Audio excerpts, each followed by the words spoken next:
back to the Warbird Mistress. I did the first video, of course, on the bomber approaches. That was a U.S. Navy training film. Now we get to the heart of the matter, and the one that probably a lot of people have been looking forward to. Like I said, this was an idea that was put forth by one of my fans here. So this one here is a training film about really offensive fighter tactics, and we do get to see the Thach Weave in play. Although one of the things I will say is that it doesn't really give a great explanation of Japanese tactics. But we'll go through it like we did the other one, and we'll see where it puts us. Alright, once again, we begin with the taxi service. By the way, this was restored and put on YouTube by Xeno's Warbirds. Don't claim copyright of it. Of course, the commentary is all mine, so for the purposes of education and review, let's go through it. I think that's all the disclaimers I need. Achievements may seem almost unbelievable, but once you have learned how they accomplished these victories and the system they used, you'll realize it's just a trick of the trade.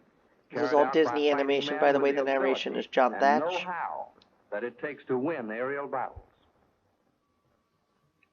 This got our Wildcat there there. To take the mystery out of how our VF pilots knock down enemy fighters. Corsair, obviously based on an early Corsair there, that artwork. It's something you've got to learn, because while destroying enemy fighters is seldom your primary mission, it's a vital part of your job in protecting our bombers and torpedo planes, and in clearing the way for destruction of the enemy's attacking bombers and torpedo planes.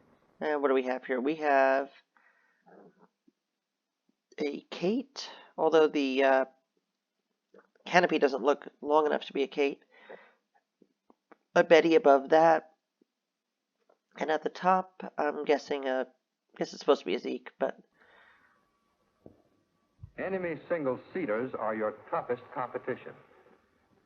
Usually they'll be about on a par with your own equipment. Okay, I think it's funny here. We have, usually they'll be on a par with your own equipment. I think that's a little bit of propaganda there. Until you got to the Hellcat and the Corsair, that really wasn't true. Although I do have to say that the Wildcat did not exit service then.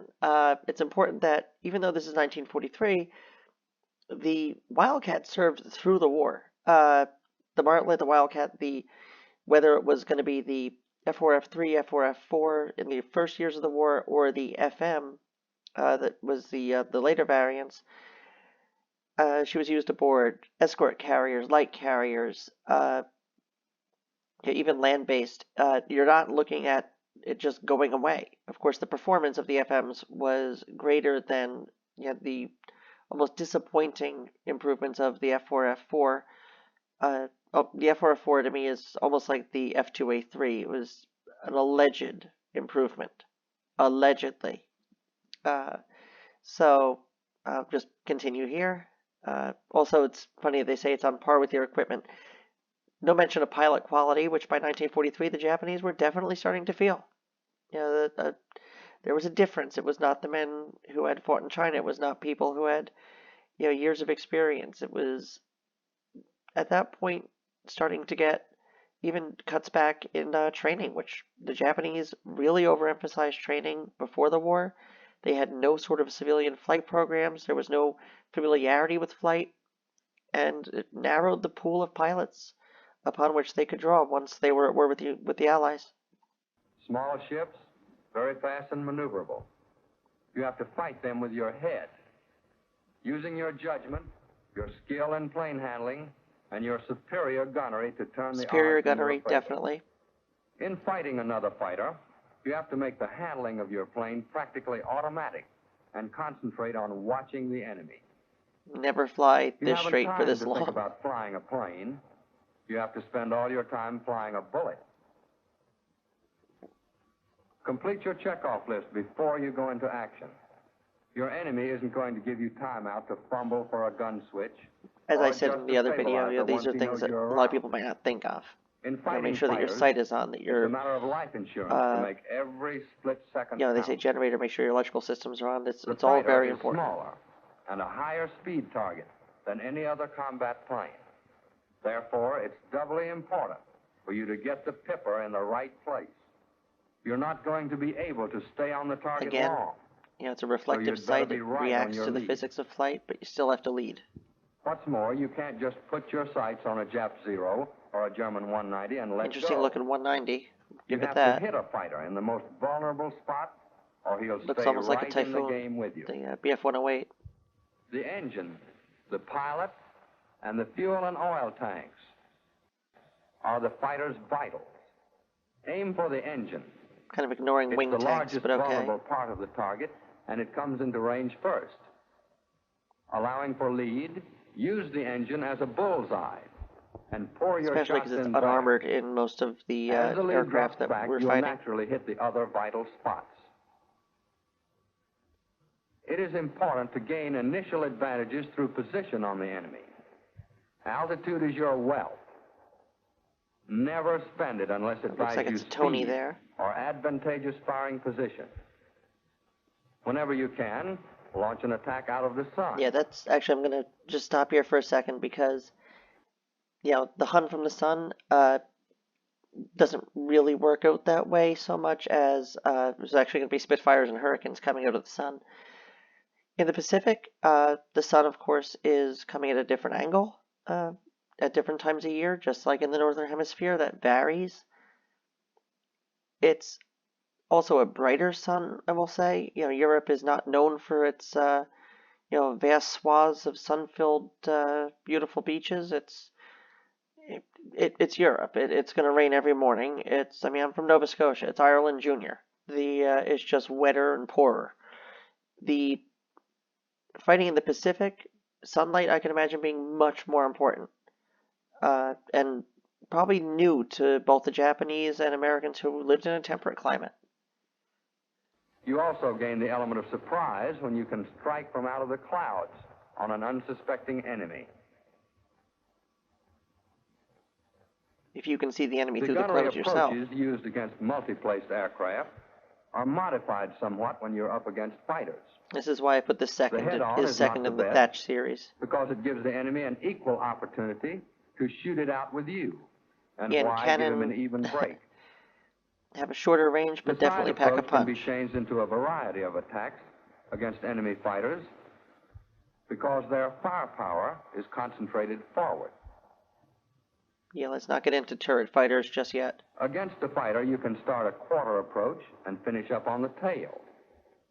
Or you can start a run off the target's nose and pull around close behind him. Of course, if the enemy is polite enough just to stay where he is and not move. The plane against which the stern approach is preferable to all others.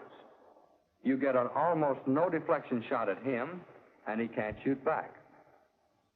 All he can do this is is a very unmaneuverable zero right here. Gun sight. And when he does, you match every turn, firing a short burst when you know you're on. It definitely looks like a lot of gun camera footage I think we've all seen. Used against multi-placed aircraft is also modified in fighting single-seaters. Start it, if you can, with about a 2,000-foot altitude advantage. When you make an overhead attack against a plane, I think it was 3,000 feet in the last video, the bomber video. Delay your rollover a little and flatten your dive. Use your diving speed to break away sharply and recover out of his range. Trying to stay within the blind spot that's going to be right behind him. When the same performance as your plane, you can delay an overhead run Don't know about that. Making your dive even flatter. And instead of breaking away, you can stay right on his tail. If he's not that bright. If you turn aside to make you overrun, you can swing to the outside of his turn, slip into the saddle position, and still stay on his tail. But if you swing too wide, there is danger that he'll reverse his turn. Yeah, and that's one thing about the Zekes. She was so maneuverable that, she would just turn on a dime. Once you have mastered these approaches, you are a menace to the enemy from any position. These we've all seen in the bomber video. Don't be overconfident. Never underestimate your enemy. There we go. Don't attack recklessly. Many a fighter has started diving on an enemy, fat, dumb, and happy, only to find that there were enemy planes above. See, there's kind of the ironic thing is that it's waiting for him to very much what Thach had envisioned, but only here the Wildcat's the victim. Before you attack, Make sure there are no bandits 6 o'clock up. Don't fall for the enemy's tricks. More than once, Those a fighter pilot wily had seen a dogfight Japanese off in the distance and rushed in alone to try to help out a pal, only to find that the fight was staged by 2 enemy planes, just to I think my slicker brother him lost into his wallet unequal this way, combat. too. Watch out for tricks like this. Sometimes they work. Don't try That's to why you have dogfight to unless you are be able to sure you recognize can what outmaneuver aircraft you're the looking enemy. at. If you can't turn inside his turn, this is what happens to you. Yeah, and that's... If he can execute a high wing over inside yours, this is what happens to you. And that's why diving And was if you such an suddenly advantage. find yourself in this position and try scissors with him, Yeah, an American plane's going to lose at that. eventually he'll get on your tail and cut you down. The best way to beat this fighter is to start at least 2,000 feet above, barrel on in, shoot him, break away sharply in the blind spot beneath his wing, so he can't see you until you are out of his All right, range. now that's and actually away. very interesting there. That we talk about blind spots. You look at, you have your 6 o'clock low. You've got your 6 o'clock high. You've also got where your wings are. This has come up especially when discussing reconnaissance and observation aircraft. You can't see through your wing, and in a single seat fighter, of course, you're not going to have anybody else to tell you what's going on. So that actually is one of those things that is kind of not usually thought of by many people, or at least for myself. I had to be reminded of it just now. So again, I'm also seeing that they're grossly overestimating the maneuverability of a Wildcat, but let's continue.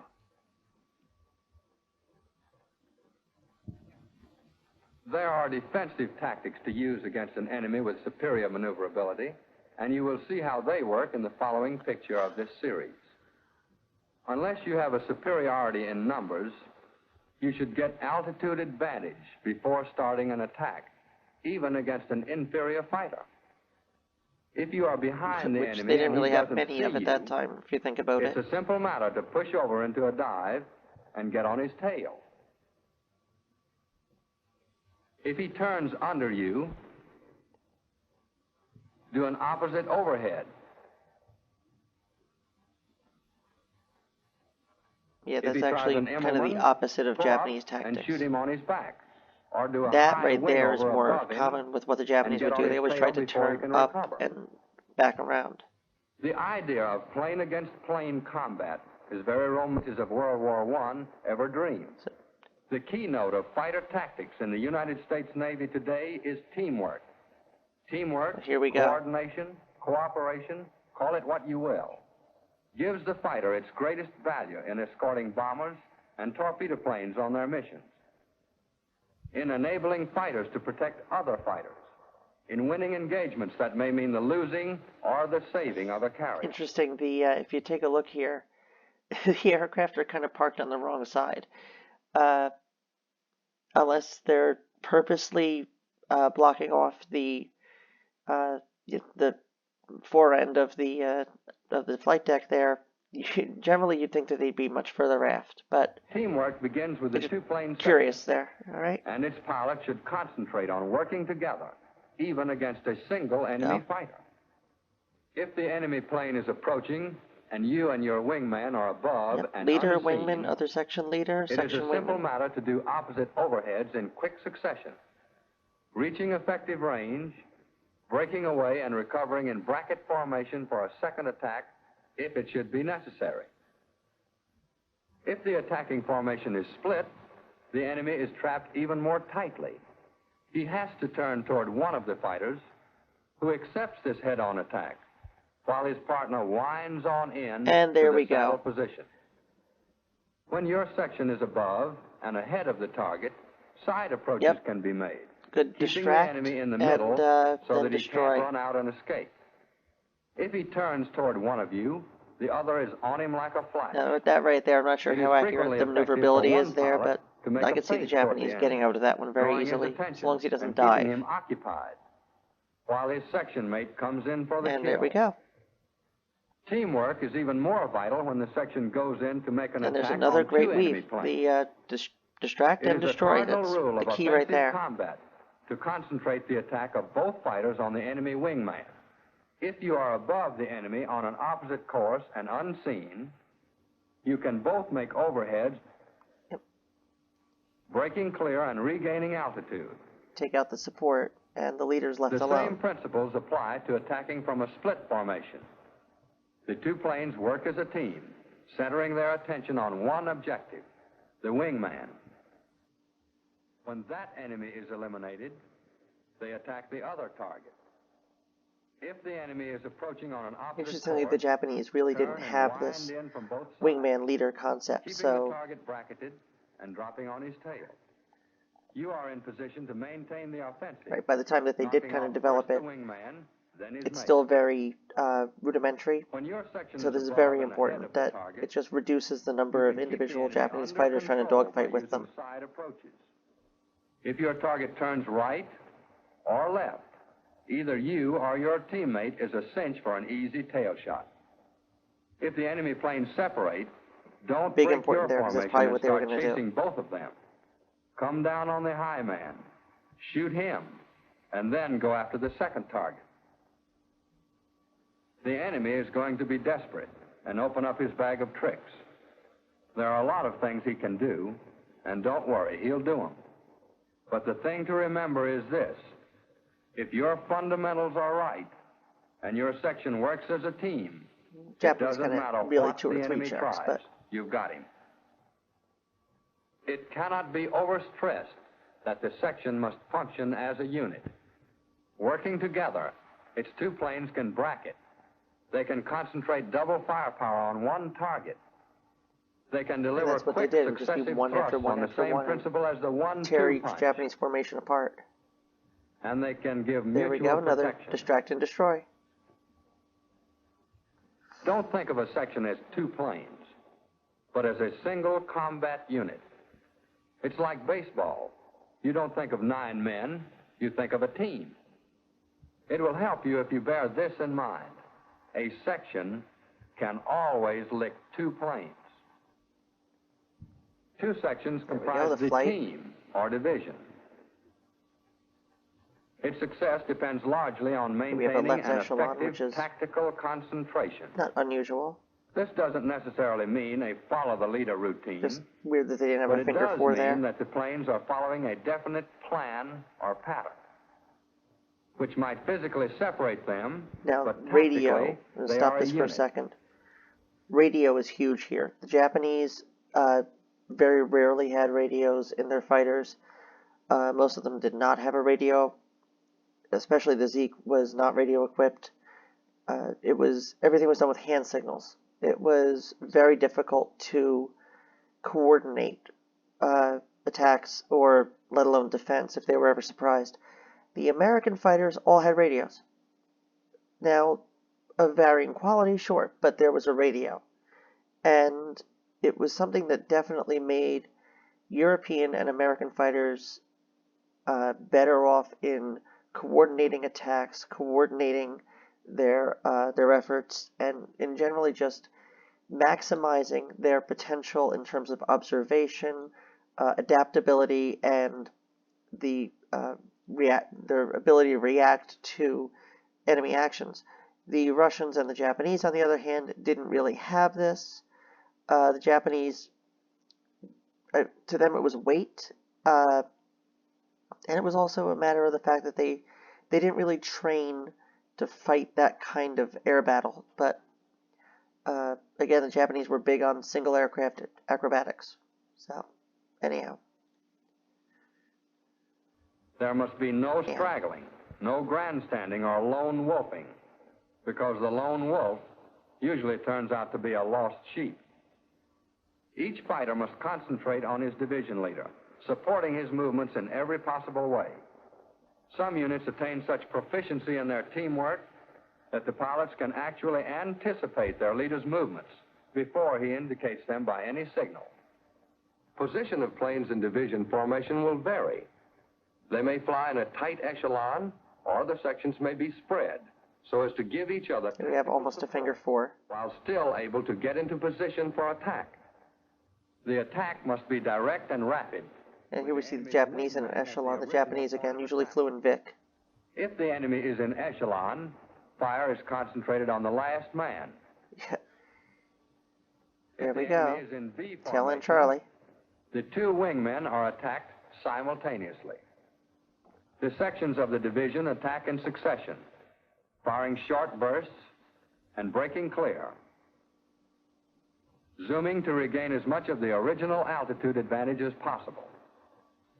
Yeah, that's where you want to translate from the power that you have in that dive into altitude immediately. The higher section is attacked first. These are the zooming attacks that Chenault really pushed for.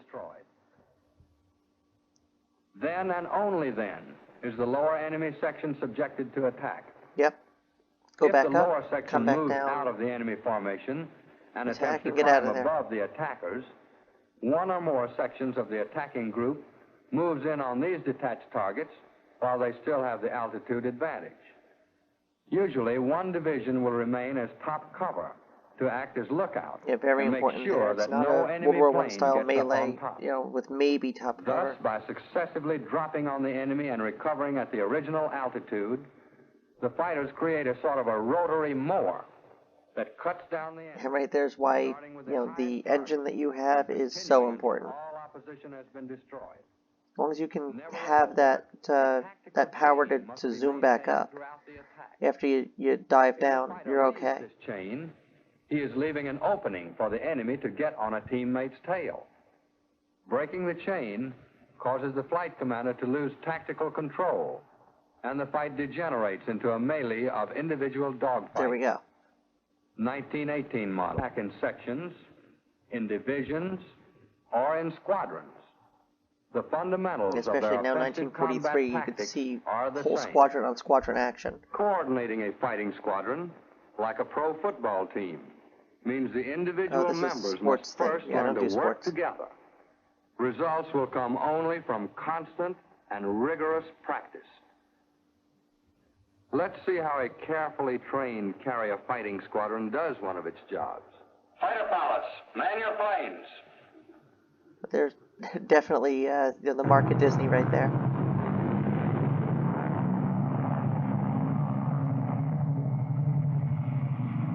Two 12-plane flights of fighters are launched to form a combat air patrol.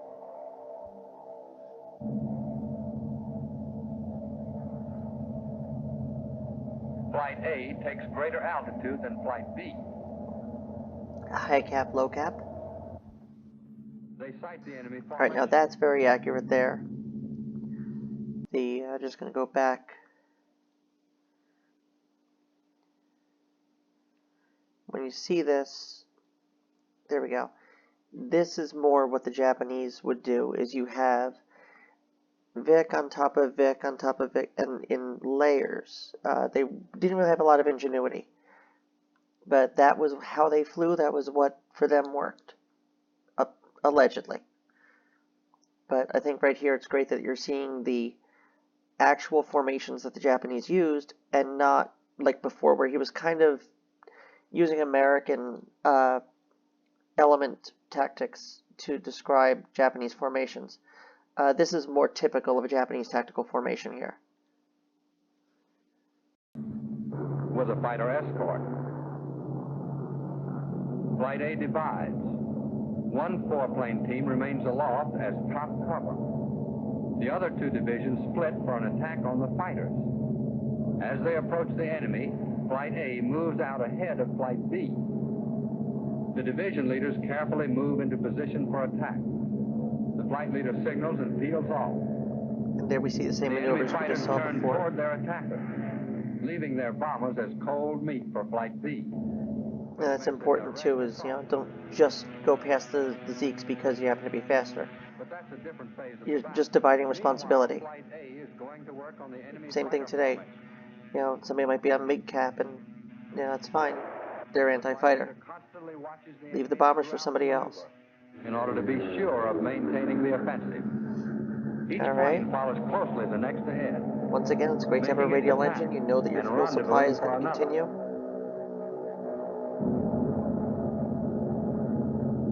As the last plane of the 1st Division makes its attack, the leader of the 2nd Division follows close behind. That rotary mower is at work here, knocking them down one after another. Some of the enemy fighters break clear and try to gain altitude. The team immediately focuses its attention on them as soon as they become the high target. Yeah, the Japanese are, in all reality, probably trying to climb up towards them. Tempting stray planes are ignored by the men of this team, for they dare not break their tactical chain. They keep the enemy under almost constant fire. And that's why the Japanese would fail. They tried these acrobatics, and it didn't really work against this chain that Thach is discussing. In support of their teammates, ready to pitch in if necessary. But it wasn't. And the team returns with a decisive victory under its belt. Exciting? Yes. Amazing? Well, not to the men who make up the team. Those lads have learned their homework well. They followed the ABCs of combat tactics of fighter against fighter. They gained and maintained altitude advantage. They made a I knew that had to stand for something. Bracket and get behind the enemy. They applied combat concentration in their attack, delivering successive blows to the enemy while maintaining a tactical chain. So they fought as an organization, affording one another smashing offensive power. Yeah, definitely something that was an American adaptation that was necessary, which the Japanese never managed to really have. The destruction of enemy aircraft.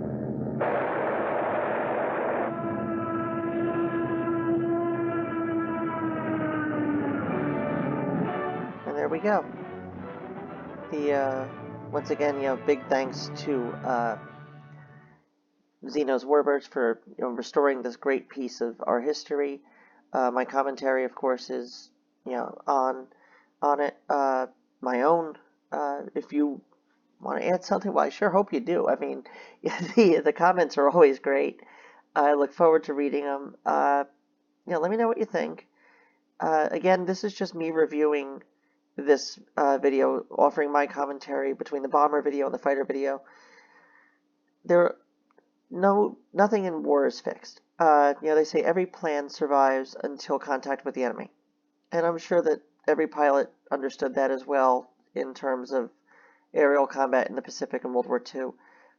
Now, in Europe, it's a little bit different, but you still see wingman tactics. Of course, the Germans and the Americans definitely fought using element-based aerial tactics with wingmen and leaders working in tandem.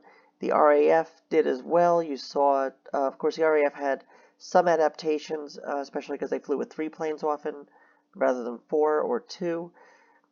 But in terms of the actual Thach Weave that everybody talks about, there's a lot of permutations. There's a lot of different ways to pull off a weave maneuver.